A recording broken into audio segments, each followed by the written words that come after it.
নেশাবিরোধী অভিযানে আবারও সাফল্য পেল কৈলাসহর থানার পুলিশ। গোপন খবরের ভিত্তিতে কৈলাসহর ঊনকোটি কলাক্ষেত্রের সামনে থেকে ব্রাউন সুগার সহ 3 যুবককে গ্রেপ্তার করে। ঊনকোটি কলাক্ষেত্রের সামনে 2 থেকে 3 জন যুবক সন্দেহজনকভাবে ঘোরাফেরা করছিল।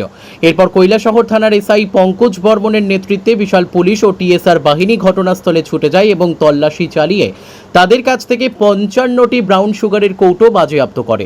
সেই সঙ্গে তাদের কাছ থেকে নগদ 2700 টাকা উদ্ধার করে। কৈলাসহর থানার ওসি জানান, সেই 55টি কৌটার মধ্যে ব্রাউন সুগার পরিপূর্ণ ছিল। পুলিশ এই 3 যুবককে গ্রেপ্তার করে কৈলাসহর থানায় নিয়ে আসে। মঙ্গলবার কৈলাসহর দায়রা আদালতে প্রেরণ করা হয়। একটি সুনির্দিষ্ট মামলা গ্রহণ করে তদন্ত শুরু করেছে পুলিশ। অভিযুক্ত সেই 3 যুবক হল ওয়াসির আলী, যার বাড়ি কৈলাসহর শ্রীনাথপুর এলাকায়, কুদ্দুস আলী বাড়ি গোবিন্দপুর এলাকায় এবং মাফিজ আলী বাড়ি যুবরাজনগর এলাকায়।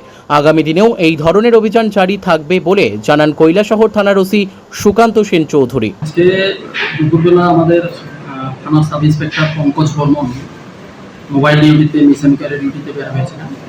ওই সময়ে ওনার কাছে একটা সিক্রেট সোর্স মাধ্যমে একটা ইনফরমেশন আছে যে কৈলাসহর কলাক্ষেত্র, ঊনকোটি কলাক্ষেত্র যেটা আছে কৈলাসহরের টাউনে, ওইটার সামনে 2-3 জন যুবক সন্দেহজনকভাবে ঘোরাফেরা করছে।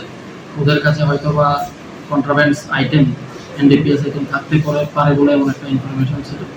এই ইনফরমেশনের ভিত্তিতে উনি কলাক্ষেত্রের সামনে গিয়ে 3 জনকে ডিটেইন করেছেন এবং জানতে পেরেছেন যে আমাদের কাছে কন্ট্রাব্যান্ড আইটেম আছে, যেটা ব্রাউন সুগার বলে পরিচিত।